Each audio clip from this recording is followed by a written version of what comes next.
ಸ್ನೇಹಿತರೆ ನಮಸ್ಕಾರ. ನಾನು ನಿಮ್ಮ ಹಾರಮದನ್. ಎಲ್ಲರೂ ಹೇಗಿದ್ದೀರಾ ಫ್ರೆಂಡ್ಸ್? ಎಲ್ಲರೂ ಚೆನ್ನಾಗಿದ್ದೀರಾ ಅನ್ಕೊಳ್ತೇನೆ.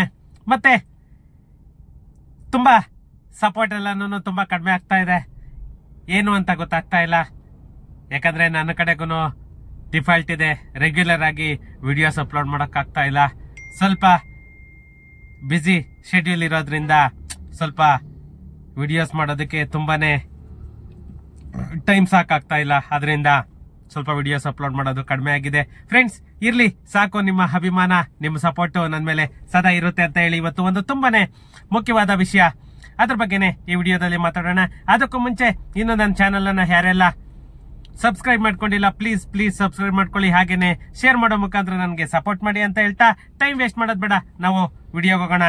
ಫ್ರೆಂಡ್ಸ್, ಒಂದು ತುಂಬಾ ದಿನದಿಂದ ಜನಗಳ ತಲೆನೋವಾಗಿದ್ದಂತಹ ಈ CCOC ಇದ್ರೆ ಮಾತ್ರನೇನೆ ನಿಮ್ಗೆ ಕರೆಂಟ್ ಫೆಸಿಲಿಟಿ ಆಗ್ಬೋದು ಅಥವಾ BWSSB ಆಗ್ಬೋದು, ಯಾವುದೇ ಒಂದು ಬೇಸಿಕ್ ನೀಡ್ಸ್ ಸಿಕ್ಬೇಕಂದ್ರೂ ಕೂಡ ನೀವು ಯಾವುದೇ ಬಿಲ್ಡಿಂಗ್ ಕನ್ಸ್ಟ್ರಕ್ಷನ್ ಶುರು ಮಾಡ್ಬೇಕಂದ್ರೂ ಕೂಡ ಪ್ಲಾನ್ ಅಪ್ರೂವಲ್ ಬೇಕೇ ಬೇಕು.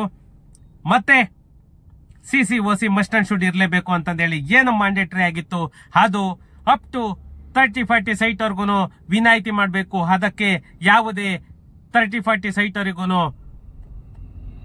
COCನ ಇದು ಮಾಡಬಾರ್ದು ಅಂತ ಹೇಳ್ಬಿಟ್ಟು ನಮ್ಮ ನಗರಾಭಿವೃದ್ಧಿ ಇಲಾಖೆ ಕರ್ನಾಟಕ ಸರ್ಕಾರಕ್ಕೆ ಒಂದು ಮನವಿಯನ್ನ ಸಲ್ಲಿಸಿದೆ.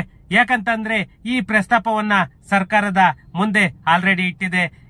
30-40 ಸೈಟಿನ 3 ಅಂತಸ್ತಿನ ಕಟ್ಟಡಗಳಿಗೆ OCಯನ್ನ ವಿನಾಯಿತಿ ಕೊಡಬೇಕು ಅಂತ ಹೇಳ್ಬಿಟ್ಟು ಇವಾಗ ನಮ್ಮ ಕರ್ನಾಟಕ ಸರ್ಕಾರಕ್ಕೆ ಈ ನಮ್ಮ ನಗರಾಭಿವೃದ್ಧಿ ಇಲಾಖೆ ಆಲ್ರೆಡಿ ಪ್ರಸ್ತಾಪವನ್ನ ಇಟ್ಟಾಗಿದೆ.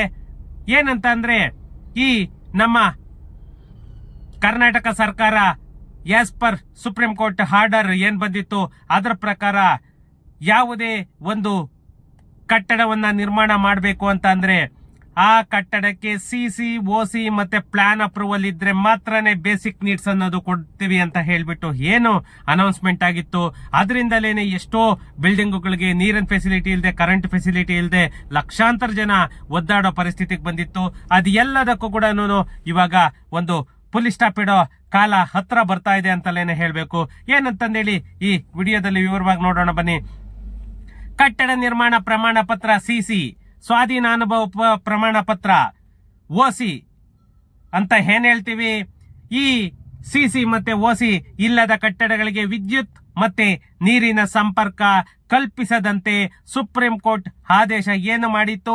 ಈ ಆದೇಶದ ಹಿನ್ನೆಲೆಯಲ್ಲಿ ಕರ್ನಾಟಕ ಸರ್ಕಾರ ಎಲ್ಲ ಸಂಪೂರ್ಣವಾಗಿ ಬೇಸಿಕ್ ಕಮ್ಯುನಿಟೀಸ್ ಅನ್ನ ಕಡಿತಗೊಳಿಸಿತ್ತು. ಆ ಕಡಿತಗೊಳಿಸಿದ್ರೋದ್ರಿಂದ ಸುಮಾರು ಲಕ್ಷಾಂತರ ಜನ ಈ ಪೇಚಿಗೆ ಸಿಕ್ಕಾಕೊಂಡಿದ್ರು ಅಂತಲೇನೆ ಹೇಳ್ಬೇಕು. ಇವಾಗ ಈ ನಮ್ಮ ಕರ್ನಾಟಕ ರಾಜ್ಯದ ಲಕ್ಷಾಂತರ ಕಟ್ಟಡಗಳ ಮಾಲೀಕರ ನೆರವಿಗೆ ನಮ್ಮ ನಗರಾಭಿವೃದ್ಧಿ ಇಲಾಖೆ ಮುಂದೆ ಬಂದಿದೆ ಅಂತಲೇನೆ ಹೇಳ್ಬೇಕು. 1200 ಚದರ ಅಡಿ ನಿವೇಶನದಲ್ಲಿ 3 ಅಂತಸ್ತಿನ ಕಟ್ಟಡಗಳಿಗೆ OCಯನ್ನ ವಿನಾಯಿತಿ ನೀಡಲು ನಮ್ಮ ಮಾದರಿ ಕಟ್ಟಡ ಬೈಲ ಅನ್ನೋ ಒಂದು ಕಾಯ್ದೆಯ ಅನ್ವಯ ತಿದ್ದುಪಡಿ ಮಾಡುವಂತೆ ನಮ್ಮ ರಾಜ್ಯ ಸರ್ಕಾರಕ್ಕೆ ಒಂದು ಪ್ರಸ್ತಾವನೆಯನ್ನ ಸಲ್ಲಿಸಲು ನಮ್ಮ ನಗರಾಭಿವೃದ್ಧಿ ಇಲಾಖೆ ತೀರ್ಮಾನಿಸಿದೆ. ಈ ತೀರ್ಮಾನದಿಂದ ವಿಶೇಷವಾಗಿ 30-40 ಏನು ನಾವು ಹೇಳ್ತೀವಿ 30-40 ನಿವೇಶನದಲ್ಲಿ ನಿರ್ಮಾಣಗೊಂಡಿರುವಂತಹ ಕಟ್ಟಡ ಮಾಲೀಕರಿಗೆ ಅನುಕೂಲವಾಗಲಿದೆ. ಮತ್ತೆ ನಮ್ಮ ಬೆಂಗಳೂರಿನಲ್ಲಿ ಜಲಮಂಡಳಿ ಸಾವಿರಾರು ಮನೆಗಳಿಗೆ ನೀರಿನ ಸಂಪರ್ಕ ನೀಡದೆ OC ಪಡೆಯದ ಕಾರಣ ನೀರಿನ ಶುಲ್ಕದ ಜೊತೆಗೆ ದಂಡವನ್ನು ಕೂಡ ಆಲ್ರೆಡಿ ವಿಧಿಸ್ತಾ ಇದ್ದಾರೆ, ವಸೂಲಿ ಮಾಡ್ತಾ ಇದ್ದಾರೆ. ಈ ಎಲ್ಲ ಸಿಚುಯೇಷನ್ ಅನ್ನ ಅರ್ಥ ಮಾಡಿಕೊಂಡು ನಮ್ಮ ನಗರಾಭಿವೃದ್ಧಿ ಇಲಾಖೆಯ ಪ್ರಸ್ತಾವನೆಗೆ ನಮ್ಮ ಸರ್ಕಾರ ಒಪ್ಪಿಗೆ ನೀಡಿದರೆ ಸುಮಾರು ಕಟ್ಟಡಗಳು, ಲಕ್ಷಾಂತರ ಕಟ್ಟಡಗಳ ಮಾಲೀಕರಿಗೆ ಈ ಸಮಸ್ಯೆ ಬಗೆಹರಿಯುತ್ತೆ ಅಂತಂದೇಳೇನೆ ಇದ್ ಮಾಡ್ಕೊಳ್ತಾ ಇರೋದು.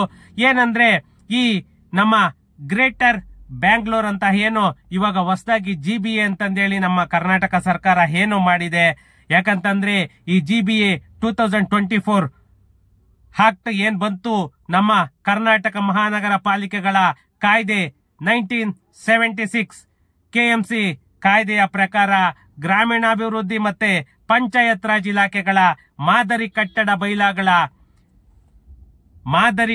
ಬೈಲಾ ಅಂತ ಏನಿದೆ ಅದರ ಪ್ರಕಾರ ತಿದ್ದುಪಡಿ ಮಾಡೋದಕ್ಕೆ ನಮ್ಮ ಕರ್ನಾಟಕ ಸರ್ಕಾರಕ್ಕೆ ಅವಕಾಶ ಇದೆ. ಈ ಮಾದರಿ ಕಟ್ಟಡ ಬೈಲಾ ಪ್ರಕಾರ ತಿದ್ದುಪಡಿಯನ್ನ ಮಾಡಿ ಅಂತ ಹೇಳ್ಬಿಟ್ಟು ನಮ್ಮ ಹೆಚ್ಚುವರಿ ಮುಖ್ಯ ಕಾರ್ಯದರ್ಶಿ ತುಷಾರ್ ಗಿರಿನಾಥ್ ಅವರ ನೇತೃತ್ವದಲ್ಲಿ ಸಭೆಯನ್ನು ಕೂಡ ಆಲ್ರೆಡಿ ನಡೆಸಲು ನಿರ್ಧಾರ ಕೂಡ ಮಾಡಿದ್ದಾರೆ. ಇದರಿಂದ ಎಷ್ಟೋ ಜನಗಳಿಗೆ, ಲಕ್ಷಾಂತರ ಜನಗಳಿಗೆ ಖಂಡಿತ ಅನುಕೂಲ ಆಗುತ್ತೆ. ಯಾಕಂತಂದ್ರೆ ಇವ್ರು ಏನು ಈ OCCC ಮಾಡಿದ್ದಾರೆ ಅದು ಖಂಡಿತ ತೆಗಿಬೇಕು ಅಂತ ಹೇಳ್ಬಿಟ್ಟು ಇಷ್ಟೆಲ್ಲ ಸರ್ಕಸ್ಸು ನಡೀತಾ ಇದೆ.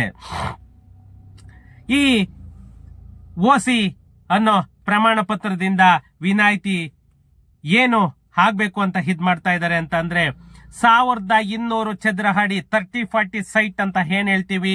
ಈ 30-40 ಸೈಟ್ ಅಲ್ಲಿ ನೆಲ ಹಂತಸ್ತು ಅಂದ್ರೆ ಗ್ರೌಂಡ್ ಫ್ಲೋರ್ ಪ್ಲಸ್ 2 ಫ್ಲೋರ್ಸ್ ಅಥವಾ ಸ್ಟಿಲ್ ಪಾರ್ಕಿಂಗ್ ಮತ್ತೆ 3 ಫ್ಲೋರ್. ನಿಮಗೆ ಯಾವುದೇ ಒಂದು ಇದಾಗ್ಲಿ ಬೇಸ್ಮೆಂಟ್ ಅಂತ ಏನ್ ಹೇಳ್ತೀವಿ ಬೇಸ್ ಲೆವೆಲ್ಗೆ ಅದನ್ನ ನೀವು ಪಾರ್ಕಿಂಗ್ ಏನಾದ್ರು ಮಾಡ್ಕೊಂಡ್ರೆ ನಿಮ್ಗೆ 3 ಹಂತಸ್ತುವರೆಗೂ ನಿಮ್ಗೆ ಅಪ್ರೂವಲ್ ಸಿಗುತ್ತೆ 30-40ಗೆ. ಇಲ್ಲ ಅಂತಂದ್ರೆ ಗ್ರೌಂಡ್ ಪ್ಲಸ್ 2 ಅಂತಂದೇಳಿ ನಿಮ್ಗೆ ಅಪ್ರೂವಲ್ ಕೊಡ್ತಾರೆ. ಇಂತಹ ಕಟ್ಟಡಗಳಿಗೆ ಸ್ವಾಧೀನಾನುಭವ ಪ್ರಮಾಣ ಪತ್ರ ಅಂತ ಏನ್ ಹೇಳ್ತೀವಿ ನಾವು, ಆಕ್ಯುಪೇಷನ್ ಸರ್ಟಿಫಿಕೇಟ್ ಅಂತ ಏನ್ ಹೇಳ್ತೀವಿ, ಆ ಆಕ್ಯುಪೇಷನ್ ಸರ್ಟಿಫಿಕೇಟ್ ಈ 30-40 ಸೈಟಿಗೆ ಅವಶ್ಯಕತೆ ಇಲ್ಲ. ಅದಕ್ಕೆ ವಿನಾಯಿತಿಯನ್ನ ನೀಡಬೇಕು ಅಂತ ಹೇಳ್ಬಿಟ್ಟು ಇವಾಗ ಸರ್ಕಸ್ ನಡೀತಾ ಇದೆ. ಈ ನಮ್ಮ GBA 2024 ಕಾಯ್ದೆಯಲ್ಲಿ OCಗೆ ವಿನಾಯಿತಿ ನೀಡಲು ಸರ್ಕಾರ ಅಧಿಸೂಚನೆಯನ್ನ ಹೊರಡಿಸಬಹುದು. ಯಾಕಂತಂದ್ರೆ ಇದು ಪಾಸಿಬಿಲಿಟಿ ಇದೆ, ಕರ್ನಾಟಕ ಸರ್ಕಾರ ತಿದ್ದುಪಡಿ ಮಾಡಬಹುದು. ಪಾಸಿಬಿಲಿಟಿ ಇಲ್ಲ ಅಂತಂದ್ರೆ ಇಷ್ಟೆಲ್ಲನೂ ಇದ್ ಮಾಡ್ಕೊಳ್ಬೇಕು. ಏನು ಈ GBA 2024 ಕಾಯ್ದೆಯಲ್ಲಿ OCಗೆ ವಿನಾಯಿತಿ ನೀಡಲು ಸರ್ಕಾರ ಅಧಿಸೂಚನೆ ಹೊರಡಿಸಬಹುದು ಅಂತ ಹೇಳ್ಬಿಟ್ಟು ನಮ್ಮ ಸೆಕ್ಷನ್ 241/7 ಪರ್ಟಿಕ್ಯುಲರ್ ಆಗಿ ಹೇಳಿದ್ದಾರೆ. ಯಾಕಂದ್ರೆ ಅದು ಪಾಸಿಬಿಲಿಟಿ ಇದೆ. ಆದರೆ BBMP ಕಾಯ್ದೆ 2020 KMC 1976 ಕಾಯ್ದೆ ಮತ್ತೆ ನಮ್ಮ ಕರ್ನಾಟಕ ಪುರಸಭೆ ಕಾಯ್ದೆ 1964 ಇವೆರಡರಲ್ಲೂ ಕೂಡ ಅವಕಾಶ ಇಲ್ಲ. ಏನು BBMP ಓಲ್ಡ್ ಕಾಯ್ದೆ 2020 ಅಲ್ಲಿ ಆಗಿತ್ತು ಆ ಕಾಯ್ದೆ ಪ್ರಕಾರ ಮತ್ತೆ KMC ಆಕ್ಟ್ 1976 ಪುರಸಭೆದು ಏನಾಗೈತೆ ಇವೆರಡರಲ್ಲೂ ಪಾಸಿಬಿಲಿಟಿ ಇಲ್ಲ ಇದಕ್ಕೆ ವಿನಾಯಿತಿ ಕೊಡೋದಕ್ಕೆ. ಬಟ್ ಇವಾಗ GBAದು ಏನು 2024 ಅಲ್ಲಿ ಆಕ್ಟ್ ಆಯ್ತು ಆ ಆಕ್ಟ್ ಪ್ರಕಾರ 100% ವಿನಾಯಿತಿಯನ್ನ ಕೊಡಬಹುದು. ಅದು ಪಾಸಿಬಿಲಿಟಿ ಇದೆ.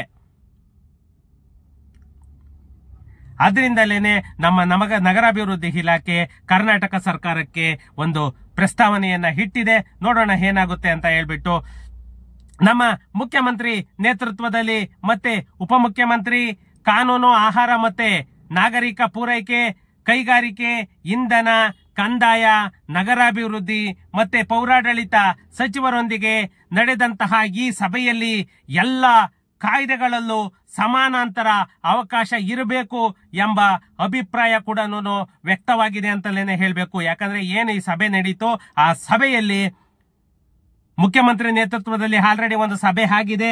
ಈ ಸಭೆಯಲ್ಲಿ ಎಲ್ಲ ಡಿಸ್ಕಷನ್ ಕೂಡ ಆಗಿದೆ. ಆದ್ರಿಂದ OC ವಿನಾಯಿತಿ ನೀಡಲು ನಿಯಮ ರಚಿಸಿ ಕಾಯ್ದೆಗಳನ್ನ ತಿದ್ದುಪಡಿ ತರಲು ಸರ್ಕಾರಕ್ಕೆ ಒಂದು ಪ್ರಸ್ತಾವನೆಯನ್ನ ಸಲ್ಲಿಸಲು ಕೂಡ ಸಭೆಯಲ್ಲಿ ತೀರ್ಮಾನಿಸಲಾಗಿದೆ ಅಂತ ಹೇಳ್ತಾ ಇದ್ದಾರೆ.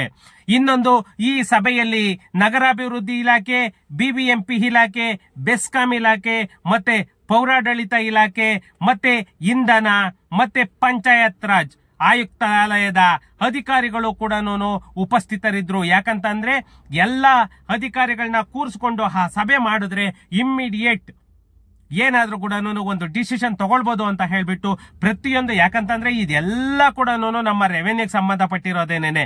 ಇವಾಗ ಇಷ್ಟುನು ಯಾಕೇಳಿ BBMP ಅವರು ಇದ್ ಮಾಡ್ಬೇಕು ಅಂತ ಅಂದ್ರೆ ಬೆಸ್ಕಾಂ ಅವ್ರಿಗೆ ಇದ್ ಮಾಡ್ಬೇಕು, ಕರೆಂಟ್ ಬೇಕು ಅಂತಂದ್ರೆ, ನೆಕ್ಸ್ಟ್ BWSSB ನೆಕ್ಸ್ಟ್ ಇದೆಲ್ಲಾನು ಯಾಕಂದ್ರೆ ಎಲ್ಲ ಒಂದು ಚೈನ್ ಲಿಂಕ್, ಅದರಿಂದ ಪ್ರತಿಯೊಬ್ಬ ಅಧಿಕಾರಿಗಳನ್ನ ಕೂಡ ಈ ಸಭೆಯಲ್ಲಿ ಪಾಲ್ಗೊಳ್ಳೋದಕ್ಕೆ ಸಿಎಂ ಅವರು ಆದೇಶ ಇತ್ತು. ಅದರ ಪ್ರಕಾರನೇ ಎಲ್ಲಾನು ಸಭೆಯಲ್ಲಿ ಭಾಗವಹಿಸಿ ಇದ್ರ ಬಗ್ಗೆ ಡಿಸ್ಕಷನ್ ಆಗಿ ಎಲ್ಲಾನು.